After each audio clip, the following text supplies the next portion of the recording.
So, Ben, thanks for coming. Welcome to the show. I'm honored to be here. Thank you. I know you had to condescend from your high level of fame and fortune to come and hang out with a lowly BYU student podcasting, but it means a lot. Lowly BYU students are some of my favorite people. That's what I'm talking about. Thrilled to be here.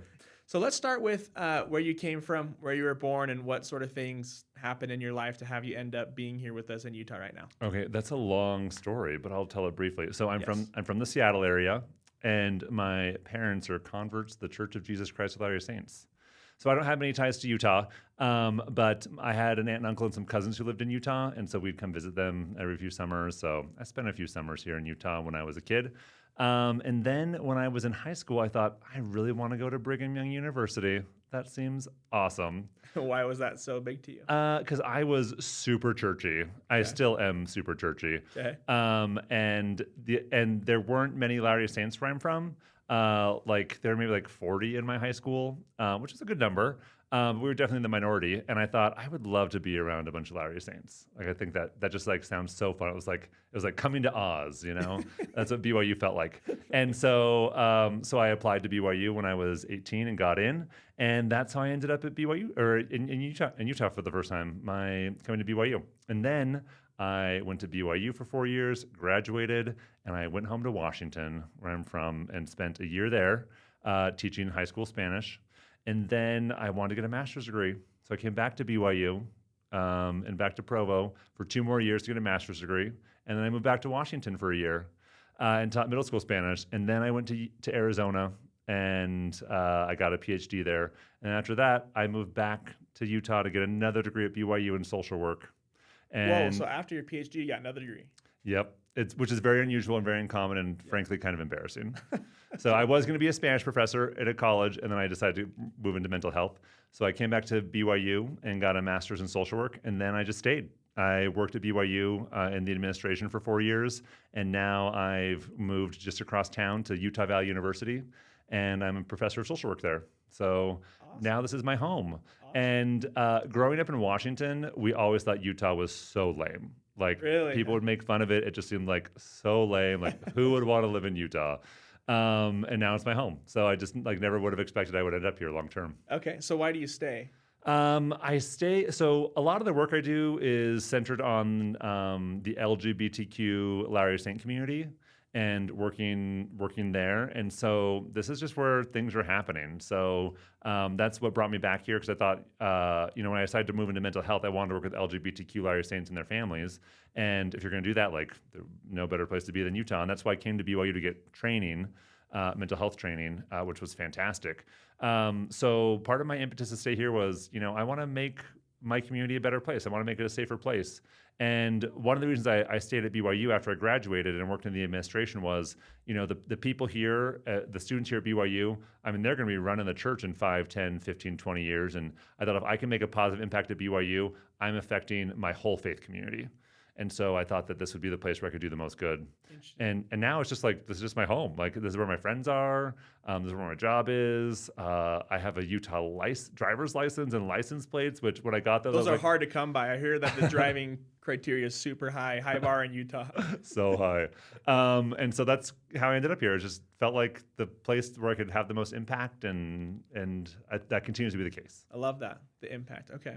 Well, and I do want to get into a lot of that in a bit, but first tell me about your family. So I am the youngest of 4. So I have 2 parents, as many people do, and 2 brothers and a sister who are all older than me. My mom recently passed away. She just passed away a little over a month ago. She had advanced Alzheimer's, and so that had been a long journey. And so when she passed away, it was so sad, but also so relieving because she's so much better off now. I'm really close with my dad. I call him every day because when my mom started to really go downhill, he just got really lonely. So we talk every day. And I'm close with my siblings, my nieces and nephews, and I have some cool aunt, uncles, and cousins too. Okay, I love that. And I'm single. I'm alone in the world. But since you asked about my family, I should also say that I live in Provo, and I live with a 91-year-old widow. Wow. And we lived together for the last 6.5 years. And she's basically my family. She's like my mother figure now, and she has a big house, and it's not just me, the two of us living there, but there's also a 55-year-old Peruvian woman named Raquel who lives with us. Fun. So That's like quite the squad you got going on. They really should make a TV show about us, like, because Raquel's English is okay. It's not great. She's not strong. And Charlotte doesn't hear well. And so, but they're like the best of friends. And I do not know how they talk to each other. That is awesome. Yeah. Hard of hearing and poor English can make it tricky. But then I speak Spanish, so Raquel and I are close as well. Okay. So. You learned that on your mission? Mm-hmm. Where'd you go? To Mexico, Chihuahua.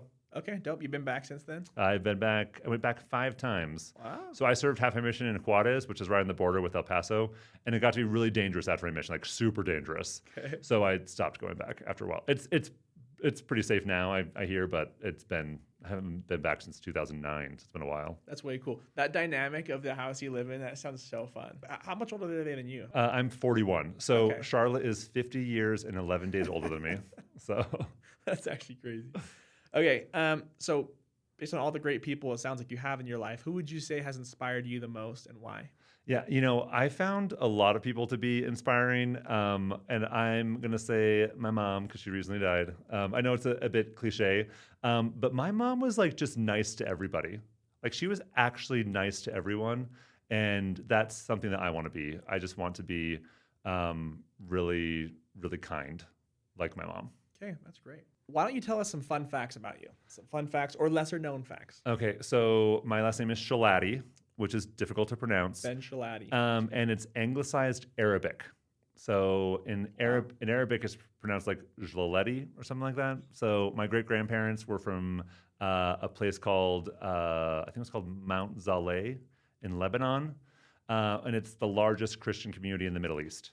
And so they immigrated from there in like the 1890s to the U.S. and they found cheap land in Everett, Washington, which until a few years ago, my family still owned.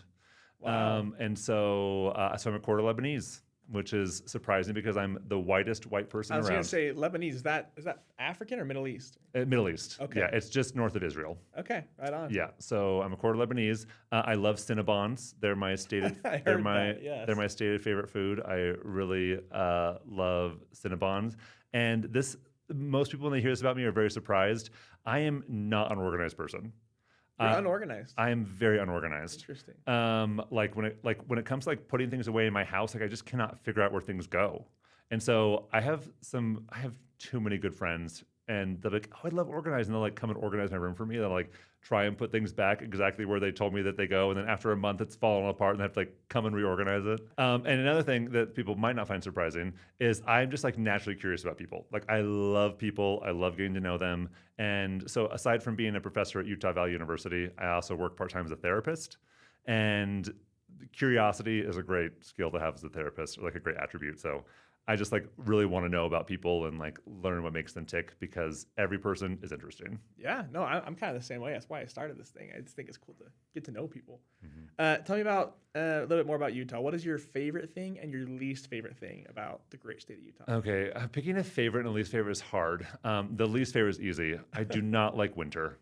Oh, easy. Okay. I do not like the cold. And I also don't love how Utah's pretty green in the summer, and then the winter just like turns brown. 100%. It's dirty. It's way dirty. It just like feels like there's just like a lot of dirt everywhere, and so I don't love winter here. So it's beautiful while it's snowing, but then the snow gets really annoying. I also don't ski, so none of the winter sports it doesn't make winter better for me. But probably my favorite thing is just like how close nature is. Like I love that. Like I can drive away from my house and be on a hike in 5 minutes. Totally. Like literally, and I could just like walk to that hike in 10 minutes. I hiked the 7 peaks of Utah County last summer, like the 7 most prominent peaks around here, and it's just like gorgeous. And the farthest one was like an hour away, and like these. Is it Mount Nebo? Yeah, I've done. That's like the only one I've done, but that's sick. And the absolute like most beautiful landscape I've ever seen, and it's like within an hour of my house. Yeah. Like how cool is that? So I love that. But I'm gonna add one more thing that's actually my favorite thing about Utah. Okay. It's just the people. I love the people here. I mean, people complain about like, the quote unquote Utah culture, but some of the finest people I've ever met live here, and I just love my friends here who have become family to me. I love that. I agree with that in a lot of ways. Tell me about your favorite place you've been to in all of Utah. Ooh, this is gonna sound. I'm gonna give you the cheesy true answer than like a answer that's more palatable. The temple or something? No, sadly, it's not the temple. It's worse. Okay. My favorite place in Utah, and indeed on the planet, is Brigham Young University. Oh, okay. I love it here. I live really close to campus. I walk on campus all the time. I was a student here 3 times, and I call my 3 degrees here, that I got from here, my 3 degrees of glory as a joke. That's very funny if you're a Latter-day Saint. And I just love this campus. Like, I grew here so much. It just means so much to me. Like, I had more formative experiences here on this campus than I have anywhere else on the planet. So it's my favorite place in the world. But my favorite place to like go to would be Angel's Landing at Zion National Park. That's the most spectacular hike I've ever been on. Okay. So, wow. And is that considering just Utah hikes or like in Washington or other places you've been? It's the best hike I've ever done. Okay. I love it. And I've been on lots of hikes, but it's just like, the first time I did it, I was like, how is this here? Like, this is just so stunning. And I mean, I've been on other great hikes like in Europe and South America and in Mexico and all that. But like that like wow of Angel's Landing, like that's a feeling I haven't experienced in quite that same way. Awesome. I love that. Well, usually I ask people if they like living in Utah, but it sounds like the answer is a definite yes. So. I do. I would say I love living in Utah. Wow. I really do love it here. Besides, I would have some complaints, but I mean, I could choose to live somewhere else. I don't have to live here, but this is where I choose to live. Exactly. So complaints, what would you say some of Utah's weaknesses are? The traffic is getting worse. I don't love that. But my main complaint is how unaffordable housing has gotten. So I make the median household income in Utah. Like half of families, like not just like I'm a single person. Half of individuals in Utah, like families, make more money than I do, and half make less than I do. Right. Like I'm like right in the middle. And there was an article in the Deseret News a few years ago that said that like 89% of Utahns can't afford the median home price. So our salaries and the prices of land here and property and housing, they just don't match up. 100%. And so I think that's the most annoying thing. And it wasn't like that until 2020. So 2020 changed that. It's been exacerbated like crazy. It's true. So I would say that's the most annoying thing about living here. Okay, cool. So let's go a little bit deeper. If you could go back in time, give yourself any advice. Well, I suppose we need a little bit of context, right? So one thing that makes you so fame-ish, as you would say, is because you are a Latter-day Saint and you are gay. Uh-huh. And those two things seem like first glance or first listen to most people as it's like those two things cannot coexist. You can't be both. But you prove that that's not true. You defy that. You have an awesome book and stuff. So tell me about maybe your experience growing up. When did you come to terms with being gay yourself, with friends and family, and with the public? Yeah. Let me just plug my book real fast. It's called A Walk in My Shoes, Questions I'm Often Asked as a Gay Latter-day Saint. It's delightful. It's a pretty short read, so you can read it in like 5 hours if you want. The audiobook is only 4.5 hours, and it's me reading it. It's you reading it? Yeah. There you go. Those are the best ones. Yeah. So I first realized I was attracted to other guys when I was about 11. But, this was in the 90s. Like, I'm 41 now. And it was not okay to be gay in society at all. Like, it just wasn't, like, there weren't many gay celebrities. And if there was a gay character on a show, it was like a super rated R show that I wouldn't have watched, or like they were like the brunt of a joke. And so we just didn't have many role models. And then, so I just like thought it was a problem. It was a phase. It was something that would go away. And at church, the words that were used to describe people with same-sex attraction were, it's a trial, it's a temptation, and it's an affliction. Those were the words that were used. And I would honestly say, like, still used. So hang on. You said it's 11 when you started feeling this, but you said growing up you were always super churchy and wanted to go to BYU. How did you navigate that at such a young age? I am not gay. I am not that thing. This isn't happening. I just lived in denial. Okay. So I served a mission when I was 19. I lived in Mexico for 2 years, and I really thought that I would serve my mission, and then God would like bless me with healing. That's the way I viewed it. Like I will do this good thing and he'll bless me with healing. So then when I got home from my mission, I was like, it didn't work. Shoot, it didn't work. So that was the first time in my life I like wasn't living in denial when I was 21. And so that's when I started to like I went from this denial mode to this fix it mode. So, okay, I just have to pray enough. I have to fast enough. I have to go to the temple enough. I have to be righteous enough. I have to find the right woman, and then I can get married. And so that led to many years of me praying to change my orientation. And then when it became clear that my orientation wasn't going to change, just years of praying and fasting, I would find like just the one girl, just like the one woman that I could make things work with. I realized like, okay, this isn't going to change, but I can still like have this quote unquote like normal life. Like I can have a traditional life. And then when I was 30, I was like, no, this isn't going to happen. Like I've gone on so many dates with women. I've spent thousands of dollars and hundreds of hours trying to get married, and I was so unsuccessful. And so when I was 30, that's when I was like, no, this is real. This is happening. This isn't going to change. And that's when I came out publicly when I was 30. I came out on my blog, and that's when I started a support group in Tucson where I was living at the time. And honestly, that moment when I was like, this isn't going to change. I just need to live my best life the way God sent me to earth as a gay person. That's when things started to get better for me. Okay. And that was 11 years ago. How have things been since then? I mean, you know, how has a decade been? You know, that's a loaded question. Maybe I should narrow it down. Yeah, I think you know where I'm going. Though. Yeah, but honestly, it's been so much better. Not living in secret and like living out in the open. And so funny. That's the name of my podcast. All Out in the Open. All Out in the Open. Another plug. Yeah. I see what you're doing.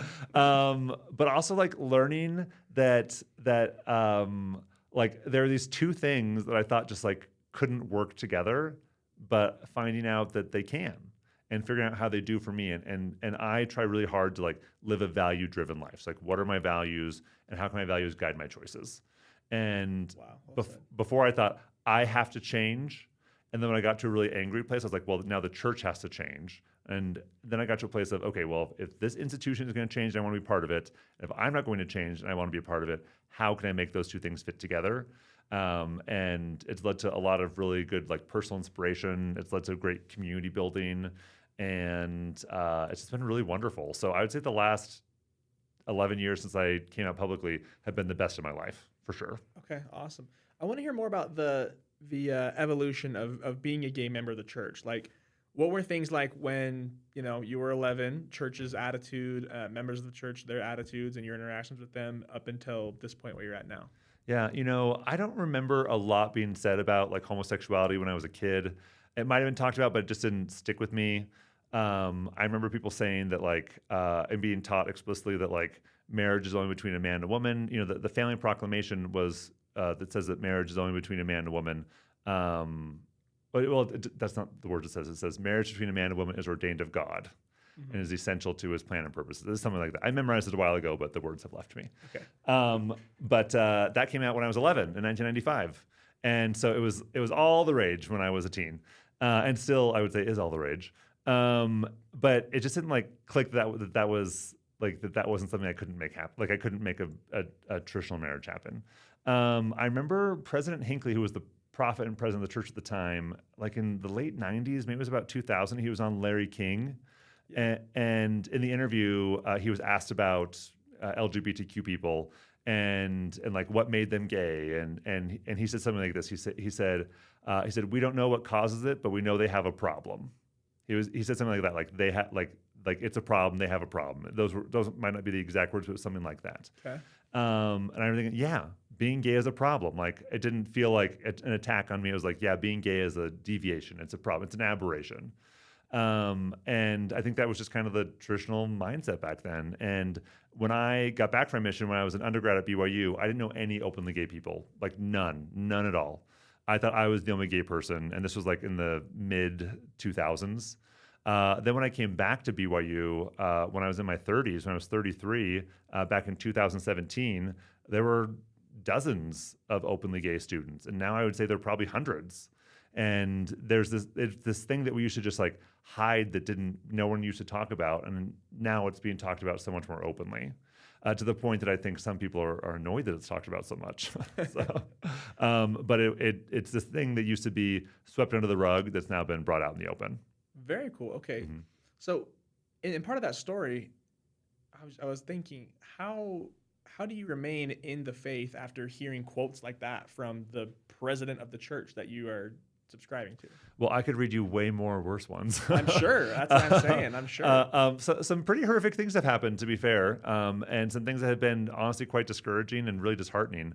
The thing that keeps me going forward, like in the church and in my faith, is just this strong conviction that Joseph Smith was called by God to be a prophet, that the Book of Mormon that he translated is the Word of God, that Jesus Christ is my Savior, and that this church is His kingdom on earth. Like I just really believe all those things, and the way I view it is like in the church we're taught that the family is like the most sacred unit, and because it will exist not just in this life but in eternity, and like it's even more sacred than the church.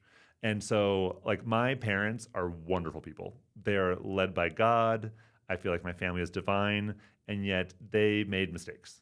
They did things that weren't correct, even trying their best. And I see members of the church and church leaders doing the same thing. They're doing their best to align their will with God, and sometimes we don't get things right. Elder Uchtdorf, who is one of the church leaders, he gave a talk back in 2013-ish in General Conference where he said that people have made mistakes in the past, and mistakes will continue to happen. And I think Elder Holland, another church leader, he said that God only has imperfect people to work with. That must be very frustrating for him, but he deals with it, and so should we. And so when I look at like imperfections, I don't think, oh, well, this is all fake or all not real, but they're just trying their best. And, like right now, the prophet and president of the church, President Nelson, he's 100 years old. For a good portion of his life, homosexuality was illegal in this country.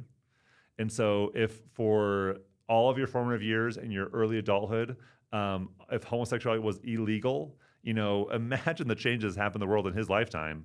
And so, I understand that we all have prejudices. We all come with our own worldview, and I do too. There's this great scripture in the Book of Mormon. It's from Mormon chapter 9. It's Mormon 9:31.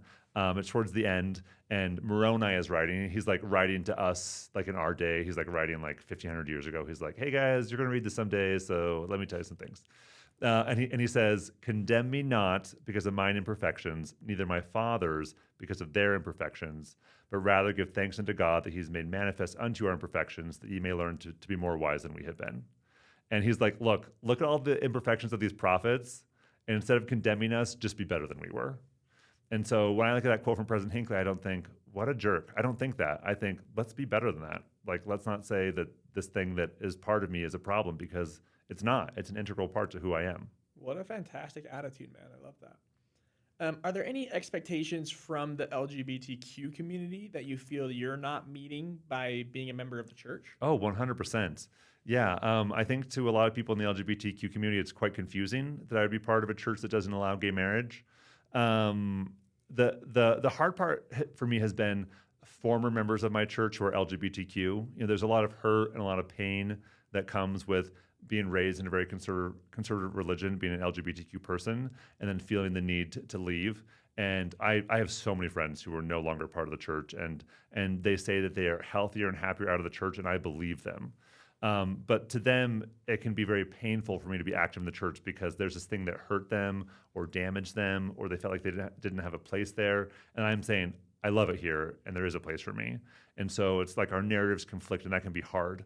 But my friends who have never been Latter-day Saints, who are LGBTQ, I found that they have no problem. It's a very accepting community, and they just say, hey, whatever works for you, great. When I was living in Tucson, where I did my PhD, for a year and a half, I rented a room from 2 retired lesbians, and they were retired professionally, not from being lesbians. And at first they were like kind of confused, like, why are you part of this homophobic church? And then as we talked about it, they're like, Ben, we trust you, we love you, and we know you'll do what's right for you. And then I started holding these like support group meetings in our house, and these things that we called ally nights, where people from church would come over, and some of us gay folks in the group would share our stories, and people would ask us questions, and they saw the work I was doing to educate my community, and they were like so grateful that I was part of the church. So like you're making the church better. You know, you're making it better for the gay kids who are growing up in the church. And you know what LGBTQ folks realize is in any space there's going to be LGBTQ people, and in any ward or stake there's going to be children and youth and adults who are LGBTQ. And so if I can help people understand better, then they're going to be better to those people. And so I remember them saying like Ben, you were making your community better, and like thank you for doing that. And I remember telling them, if you ever want to come to church, there's always room for you on the pew next to me. And if anyone gives you any guff, they're going to have to deal with me. Yeah, dude. So, and they never came, but they really were honored. That's way cool. Okay. Mm-hmm. With all these resources and things that you have either been pointing people to or providing yourself, do you feel like you're ever like the poster child of a gay member of the church, and that you're kind of leading this thing? Oh yeah, for sure. And I don't like that. So in my book, I have this fear that people will look at my life, and by people I mean parents in particular, that they'll look at my life and say, "Oh, Ben has it figured out. My gay kid can be just like Ben." Like that is a big fear that I have. And so at the beginning of my book, I share this analogy. I wear glasses. I know it's so obvious to tell on this audio. But I give this analogy that telling someone to be like me would be like taking the glasses off of my face and then giving them to someone else and saying like, oh, hey, here, these would help you see. But that would just give them blurry vision and a headache. Like everyone's life has their own personal prescription. And at the end of my book, with that same fear in mind, I give this invitation, and I say, it's on the second to last page. I say, I have one parting request. If you are tempted to give this book to an LGBTQ friend or loved one, I would ask you to resist that temptation and pause for a moment. Instead of giving them my story, can you invite them to tell you theirs? So what I try and do is, like, my story is pretty palatable because, you know, I'm still active in the church. You know, I'm living church teachings, even as an openly gay person. And so my story is really palatable for people. So I say, you've heard my story. My story matters the least. Go talk to your LGBTQ loved one because their story is the story that matters. So I do not want to be a poster boy for anyone. I just want to help point people to their LGBTQ loved ones. I love that. So as a therapist, is that something you work with a lot, is LGBTQ youth and their parents in the church and how to navigate all that? Yeah, I've ended up working mostly with LGBTQ college students for whatever reason. They're just the ones who come. I've had a couple teens, but I mostly just work with college-age kids who are LGBTQ, working to reconcile their faith and their orientation. And surprise, surprise, there's usually other things going on in their life, and that's not the only thing we talk about. And then I have a handful of parents I work with as well, and that's been really beautiful and wonderful. The parents don't usually stay for long because they're like, this thing happened, what do I do? And then they get to a place where they're like, oh yeah, it's just a normal thing, and then they move on. They don't need therapy anymore. Right. But sometimes the college-age kiddos will stay for a while. But yeah, that's primarily what I do. Okay. So, I mean, with being a school counselor and a therapist and stuff, what would you say is like some of the biggest problems facing the youth and college-age people in Utah? Yeah, I would say the biggest problem right now is the government views us in some ways as a problem, especially trans people. And so there's been some legislation passed in Utah recently that says that teachers can't talk about orientation or gender, sexual orientation or gender at school. I work at a state-run university, and there was a House bill that was passed last year that said that we couldn't talk about diversity, equity, and inclusion. And so, like in a classroom, I'm not allowed to talk about diversity. The only reason I can do that is because, as a social work professor, part of the social work profession requires that we teach about diversity, equity, and inclusion. So we there's a caveat that we can still do that, but in other classes you can't. And so, in a lot of ways, LGBTQ people right now, by some people in our culture, are viewed as a problem to be managed. And when youth grow up feeling like they're a problem to be managed, and that they're a problem, I mean, that just causes all kinds of internal conflict and can lead to a lot of self-hatred, a lot of shame, and suicidal ideation. Sure. So I think that's one of the problems, that they're told that like, you legally can't talk about this, and also because this is such a big problem. So what would be your call to action then for everybody else in improving the situation in general? Yeah, I'm not a lobbyist. I don't pretend to like want to pass laws or change laws. Like that's not what I do. What I do is I encourage people to share stories.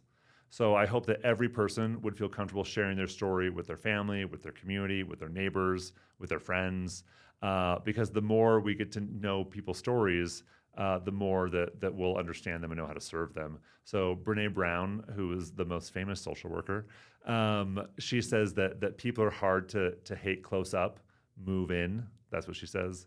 And so the reason I came out was I thought I was the only person. That I found these anonymous blogs written by gay BYU students, and I was like, oh my gosh, that's me, and I saw myself in them. And so if youth today can see happy, healthy adults that are like them, they're going to know they can lead happy, healthy lives. And so I think what people need is they need to share their stories, and they need to hear a variety of stories. Because I one of the ways I knew I was going to be okay was I saw older gay adults who were doing okay. I was like, well, if they've made it, then I can make it too. And so I'm hoping that people can look at my story and be like, well, if Ben's found a way to make it work, my life doesn't have to look like his, but I can make it work too. Love that. Yeah. And I mean, nobody has everything put together, but I mean, I look at you and you kind of do seem like you have everything figured out and put together, man. You seem very confident in like the way you talk about everything. I do have it all put together. I figured it all out. No, just kidding. Just kidding. So tell me maybe like, I don't know, what are some ongoing things that are still super difficult in this space? Yeah, I think one of the hard things for me is like, in my congregation right now, I feel very loved. I really do. I feel like there are people who care about me, who want me there. But just like systemically in a church that doesn't really have a place for gay people, we're rarely talked about. And if we are, we're reminded that you can be gay, but you can't act on it. That's a common thing that's said. And so just like systemically, it just sometimes feels difficult because I just feel like I don't fit in. Like there isn't a place here for me. I know that's not true. Like I know I have an important part in the body of Christ. But just sometimes just hard to feel that.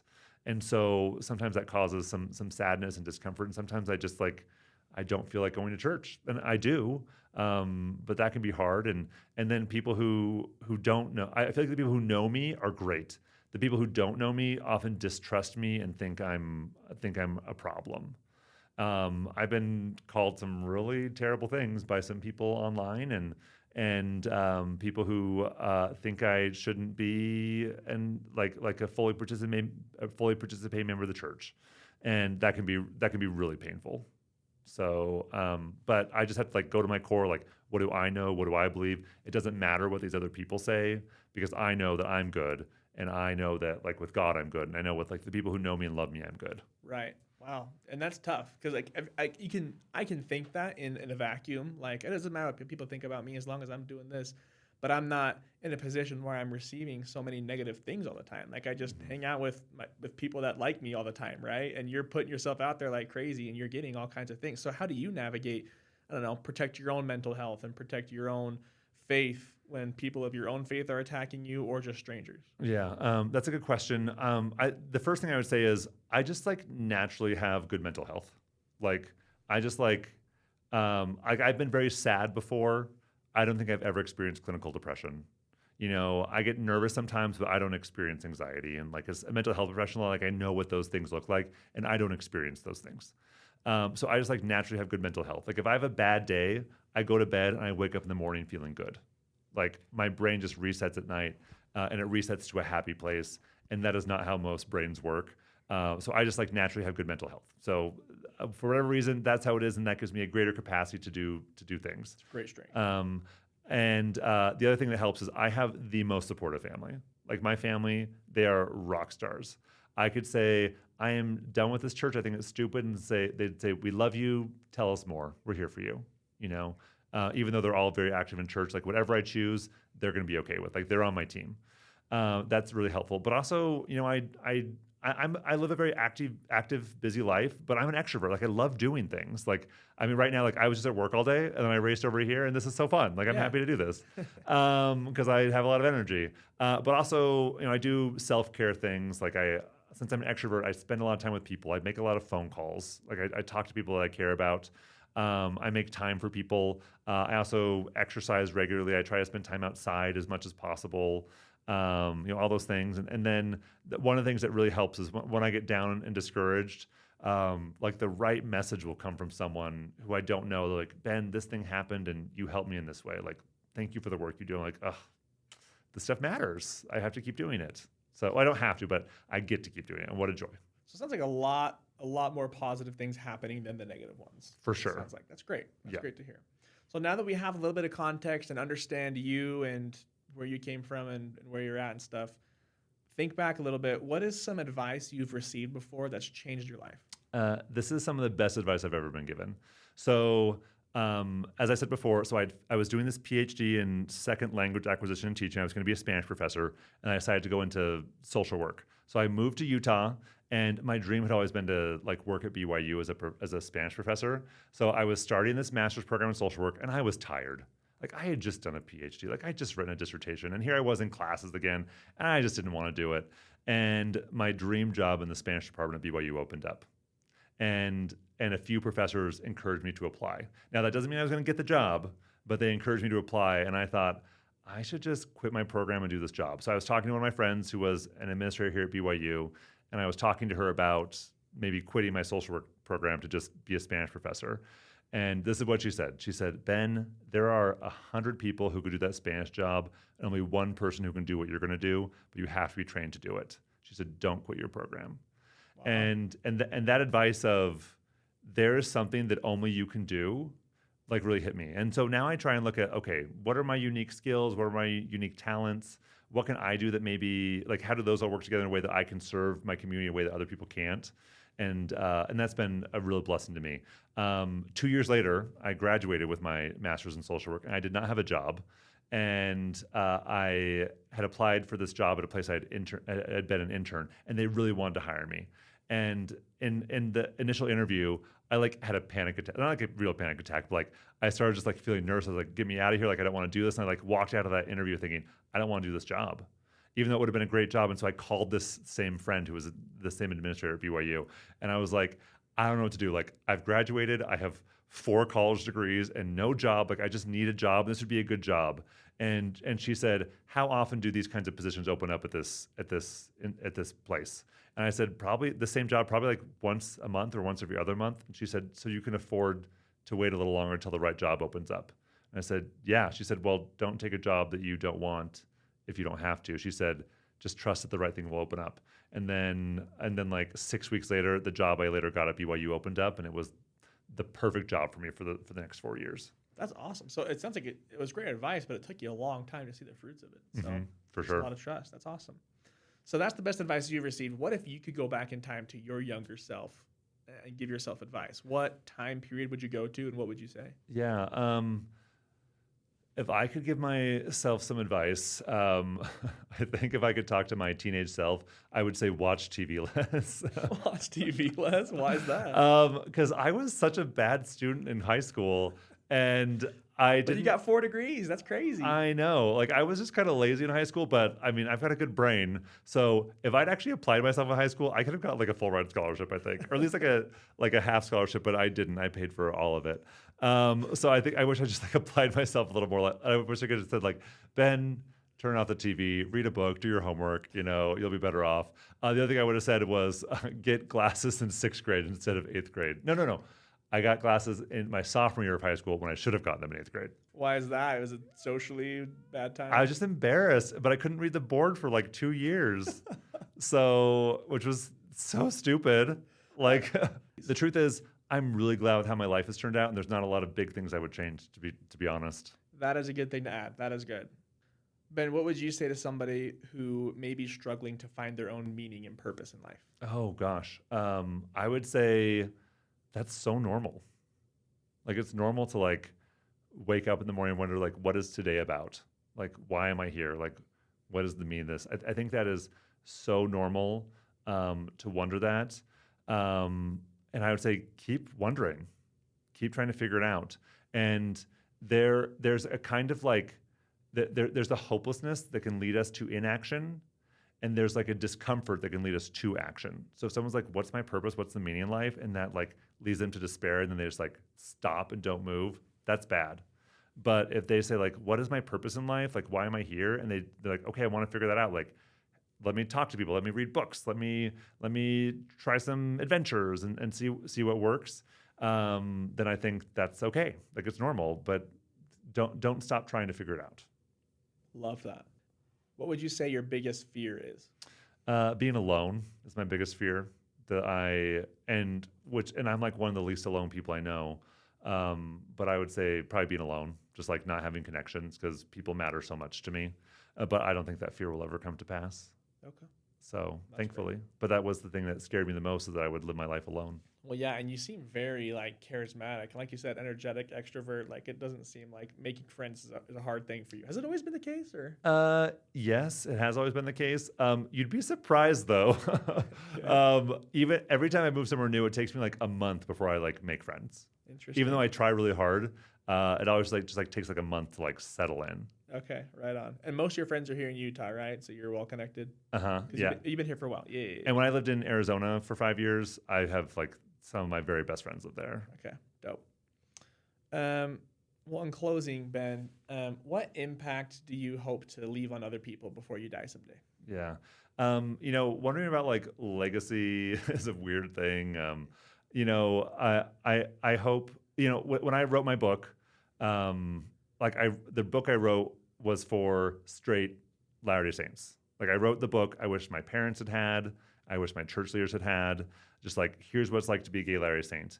And I've gotten so much feedback from people who would say, I read your book to understand what it's like to be gay, but I actually found this principle that helped me in my life. I actually found this that helped me in my life. And that's the cool thing about true principles. Like when you tell something that's true, people can apply it to their own life. So I hope that people will say that because they interacted with me, like their life was a little bit brighter. That's what I would want people to say, that their life was enriched because they got to spend time with me. That's what I would hope people would say. That is awesome, Ben. Well, I appreciate you coming on the show. I appreciate you sharing your light with all of my many, many listeners that will hear this very soon. Yeah, and honestly, it's such a pleasure, and I'm always so honored that people would even care to hear what I have to say. So thank you for having me on. Awesome, man. Have a good one.